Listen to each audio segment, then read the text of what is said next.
Kumakanta pa nga ang Batang Kali. Nagtitibog yan. Tibog. Bakit di na lang bulabog? Binubulabog niya yung mga isda para dumikit sa lambat o naulan. Kausap ko yan kanina, ginaw na ginaw.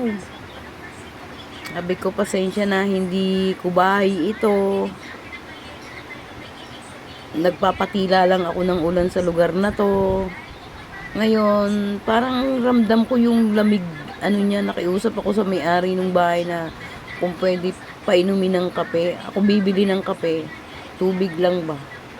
Pumayag naman. Kaya ayun, nung pagkainom ng kape, maya lang, bumaba na. Nagpunta na dyan siya sa dagat. Kasi daw, wala daw silang pambili ng bigas ng tanghalian. Ay nako, Lord.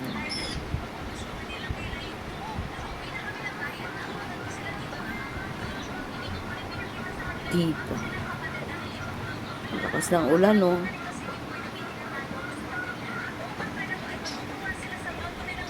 Malakas ang ulan. Ang lamig dito, grabe. Dati bahayan to. Pero dahil nga dadaanan to ng project ni Tatay Digong, inalis lahat ng bahay dito. Sabi. Pero may pangilan-ngilan pa kasi yung iba dito nagtatrabaho sa malapit. So, yung tulog lang daw dito.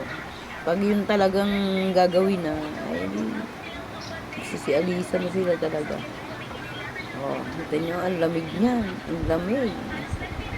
Di bali yung nandun sa may bandang tiyan niya. Kasi ang tubig dagat, pag ganitong kalamig, mainit-init.